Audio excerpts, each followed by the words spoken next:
আজকের ভিডিওতে আমরা জানবো অফিস সহকারী কাম কম্পিউটার টাইপিস্টের পদের দায়িত্ব, নিয়োগ পরীক্ষা পদ্ধতি এবং সম্পূর্ণ সিলেবাস। এটি মূলত গ্রেড 16 একটি পদ, যেখানে এসএসসি পাস করে আপনি আসলে জবটা করতে পারেন। এবং সবচেয়ে বড় কথা, এটা একটি সরকারি চাকরি। আসসালামু আলাইকুম, জব সলিউশনে স্বাগতম। তো পদ পরিচিতির মধ্যে রয়েছে পদের তথ্য এক নজরে। এটি বেতন গ্রেড হচ্ছে 16তম গ্রেড, যারা জাতীয় বেতন স্কেল 2015 অনুসারে। এবং বেতন স্কেল এখানে মূলত স্যালারিটা হচ্ছে 9300 থেকে 22490। এটা এখনো কিন্তু অষ্টম পে স্কেল আমাদের আগে যেটা ছিল সেই অনুষ্ঠান অনুসারে, কিন্তু নতুনটা অনুসারে আর নতুন পে স্কেল অনুসারে তো পারবেই। শিক্ষাগত যোগ্যতাটা যা হচ্ছে ন্যূনতম এসএসসি পাস, মানে ইন্টারমিডিয়েট পাস। কম্পিউটার দক্ষতা থাকা লাগবে, এমএস অফিস এই ক্ষেত্রে আপনি প্রশিক্ষণ প্রাপ্ত হতে হবে। আর টাইপিং এর গতিটা থাকা লাগবে, যেটা বাংলা এবং ইংরেজি প্রতি মিনিটে 20টা শব্দ করে। নিয়োগকারী কর্তৃপক্ষ বা সংশ্লিষ্ট মন্ত্রণালয়, দপ্তর, সংস্থা।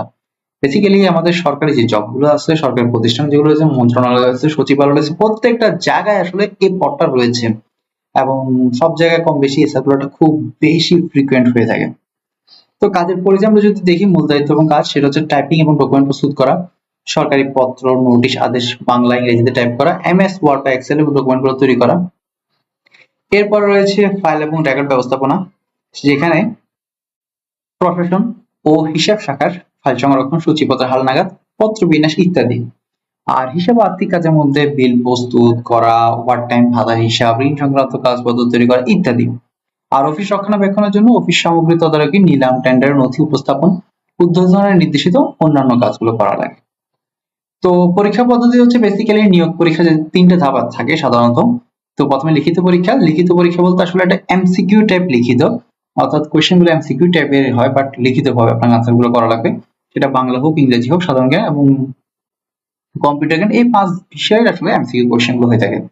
এক্সাম মাস্টার সাধারণত 70 থেকে 80 নম্বরের পরীক্ষাটা আসলে হয়। আর এরপরে ব্যবহারিক পরীক্ষাটা টাইপিং। এই ক্ষেত্রে এই জিনিসটা খুবই গুরুত্ব দেওয়া হয়, যেখানে আপনার কম্পিউটার বাংলা এবং ইংরেজি টাইপিংটা দেওয়া হয়। আপনাকে কোনো একটা পেপার কাটিং দিয়ে দেওয়া হবে, বলবে যে এটা থেকে আপনি জাস্ট টাইপিংটা করে কমপ্লিট করে দেন। এমএস ওয়ার্ড এক্সেল ব্যবহার এখানে আপনার দক্ষতা যাচাই করা হয়। আর তৃতীয় ধাপ হচ্ছে মৌখিক পরীক্ষা, যেটাতে ভাইবা, অর্থাৎ আপনার লিখিত এবং ব্যবহারিক পরীক্ষার উত্তীর্ণ প্রার্থীদেরকে ডেকে আসলে সাক্ষাৎকারটা নেওয়া হয়। বিশ্ববিদ্যালয়ে আমরা যদি নম্বর বন্টনের দিকে তাকাই, যদি 100 নম্বর পরীক্ষা হয়ে থাকে, তাহলে সেক্ষেত্রে বাংলায় 20, ইংরেজি 20, গণিতে 20, সাধারণ জ্ঞানে 20 এবং কম্পিউটারে জ্ঞানে 20 সাধারণত হয়ে থাকে।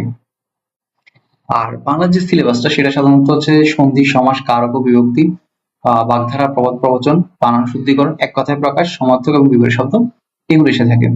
আর সাহিত্য লিখনের ক্ষেত্রে রবীন্দ্রনাথ, নজরুল সহ গুরুত্বপূর্ণ যে কয়েকজন লেখক আছে, এদের বেসিক কিছু জিনিস জানা থাকলে আপনার সাধারণত আপনি সাহিত্যের এই আনসার গুলো করতে পারবেন।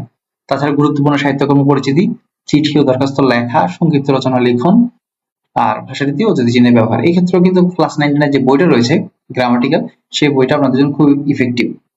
আর ইংরেজির ক্ষেত্রে গ্রামার এবং ভোকাবুলারি দুইটা মিলে আসলে 20 নম্বরের সাধারণত পরীক্ষা হয়ে থাকে। গ্রামারের ক্ষেত্রে আপনি tense, parts of speech, voice, narration change, right form of verb, appropriate preposition, group verbs. Vocabulary কম্পোজিশনের ক্ষেত্রে synonym, antonym, idioms and phrase, one word substitution, Bengali to English translation, short composition, writing ইত্যাদি। আর সাধারণ গণিতের ক্ষেত্রে সাধারণত পাটিগণিত থেকে শতকরা হিসাব, লাভপতি, সুদ কষা, লসাগু কষাগু, গড় ও অনুপাত থেকে অঙ্ক এসে থাকে। আর বীজগণিত ও মানসিক দক্ষতার ক্ষেত্রে প্রাথমিক বীজগণিতের সূত্র, উৎপাদক বিশ্লেষণ, সরল সমীকরণ, মানসিক দক্ষতা, মেন্টাল এবিলিটি। এই ক্ষেত্রে আপনি ষষ্ঠ থেকে দশম শ্রেণীর বোর্ডটা বই অনুসরণ করার পরামর্শ থাকবে। কম্পিউটার জ্ঞানের মধ্যে কম্পিউটার বেসিক ধারণা, hardware, software, MS Word, Excel, PowerPoint ইত্যাদি ব্যবহার সম্পর্কে আপনি জিজ্ঞেস করবে, বিভিন্ন ধরনের ফর্মুলা সম্পর্কে ছোটখাটো কোশ্চেন গুলো থাকবে। ইন্টারনেট এবং ইমেল সংক্রান্ত ধারণা থাকা লাগবে, সেখান থেকে কোশ্চেন আসবে। ফাইল ব্যবস্থাপনা, সেখান থেকে কোশ্চেন আসতে পারে। এবং সাধারণ তথ্য প্রযুক্তি শব্দ ভান্ডার। আর সাধারণ জ্ঞানের ক্ষেত্রে বাংলাদেশ ইতিহাস এবং মুক্তিযুদ্ধ, সংবিধান এবং রাষ্ট্র ব্যবস্থা, সাম্প্রতিক জাতীয় ঘটনা, আন্তর্জাতিক বিষয়গুলি এবং নিয়মিত পত্রিকা পড়ার একটা পরামর্শ থাকলো। ব্যবহার টাইপিং এর যে পরীক্ষাটা হবে দ্বিতীয় ধাপে, প্রথম ধাপ শেষ হওয়ার পর, সেটা হচ্ছে বাংলা টাইপিং গতি। সেখানে চেক করা হবে প্রতি মিনিটে 20টা শব্দ। কিছু দপ্তরে অনেক সময় 25টা শব্দ চা হইতে পারে। আর ইংরেজি ক্ষেত্রে তাও ন্যূনতম 20টা শব্দ প্রতি মিনিটে।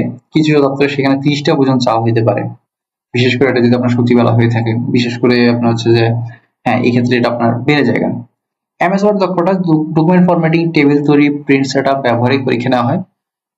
এমএস এক্সেল দক্ষতা, যেখানে basic formula, data entry, sheet পরিচালনা দক্ষতাটা যাচাই করা হয়।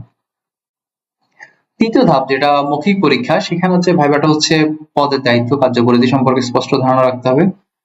শিক্ষাগত যোগ্যতা এবং অভিজ্ঞতার সারসংক্ষেপে বলার প্রস্তুতি নিন, এটা প্র্যাকটিস করুন। সংশ্লিষ্ট দপ্তর এবং মন্ত্রণালয় সম্পর্কে তথ্য জেনে নিন, অর্থাৎ আপনি যখন যে জায়গায় আসলে এই পদের জন্য অ্যাপ্লাই করছেন, এটা হতে পারে স্বরাষ্ট্র মন্ত্রণালয় বা প্রশাসনিক মন্ত্রণালয় বা পানি সম্পদ মন্ত্রণালয়, তখন ওই অধিদপ্তর বা মন্ত্রণালয় সম্পর্কে আপনি জেনে নিন, ওদের সম্পর্কে আপনার বেসিক কিছু জানা থাকা দরকার। আর আত্মবিশ্বাস থেকে স্বতন্ত্রভাবে উত্তর দেওয়ার চেষ্টা করুন। প্রয়োজন সকল সনদপত্র এবং কাগজপত্র সাথে রাখুন। আর যেভাবে প্রস্তুতি নেবেন, মূলত বেসিক্যালি এসএসসি এইচএসসি বাংলা ব্যাকরণ বইটা পড়বেন বাংলার জন্য, আর ইংরেজির জন্য গ্রামারে জোর দিবেন, বিশেষ করে টেন্স, নারেশন, ভয়েস চেঞ্জ এবং মুখস্থ আইটেমগুলো নিয়মিত চর্চা করুন।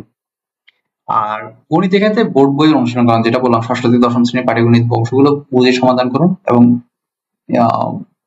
বীজগণিত অংশগুলো দেখুন। আর প্রতিদিন টাইপিং অনুশীলন করুন, কমপক্ষে 30 মিনিট বাংলা ইংরেজি টাইপিং চর্চা করুন। বিজয় এবং অভ্র কিবোর্ডে অনেক সময় এটা কিন্তু স্পেসিফাই করে দেয়, বিভিন্ন মন্ত্রণালয় ক্ষেত্রে আলাদা করে স্পেসিফাই করে দেয় যে আপনাকে শুধুমাত্র অভ্রতেই প্র্যাকটিস করতে হবে, মানে টাইপিং করতে হবে, অথবা বিজয় করা লাগবে। বেশিরভাগ ক্ষেত্রে আমাদের বাংলাদেশে বিজয়ের প্রসেসিংটা বেশি ছিল, বিশেষ করে লাস্ট সরকারের সময়। বাট বর্তমান সরকার আমলে আসলে এটার এই যে জোরটা সেটা এখন কমছে, এখন আপনি অদ্ভুত অনেক জায়গায় আসলে টাইপিংটা করতে পারবেন। তারপরও বিজয় এবং অভ্র দুটোটাতেই আপনার একটা ভালো একটা টাইপিং অনুশীলন থাকা দরকার। আর এমএস ওয়ার্ড এক্সেলে চর্চা করবেন, ফরম্যাটিং, বেসিক ফর্মুলা এগুলো নিয়মিত অনুসরণ করবেন। সর্বোপরি বিগত প্রশ্নপত্র যেগুলো রয়েছে সেগুলো অনুসরণ করবেন। এটা করলে আপনি মূলত প্রশ্নের যে প্যাটার্ন, এটা সম্পর্কে আপনি খুব ভালো একটা ধারণা পেয়ে যাবেন। সঠিক প্রস্তুতি নিন, নিশ্চিত সাফল্য। যেহেতু এই কম্পিটিশনে জবের ক্ষেত্রে, সরকারি জবের ক্ষেত্রে এই নিশের মধ্যে আসলে জব কম্পিটিশন অনেক কম হয় এবং সার্কুলারটা বেশি হয় এবং পদও বেশি থাকে। সুতরাং আপনারা যদি একটু ভালো করে চেষ্টা করেন, কিছু দিন একটু কষ্ট করতে পারেন, ইনশাল্লাহ ভালো একটা ফলাফল আপনারা পেয়ে যাবেন ইনশাল্লাহ। সিলেবাস, টাইপিং অনুশীলন একসঙ্গে চালিয়ে যান। আপনাদের জন্য শুভকামনা রইল।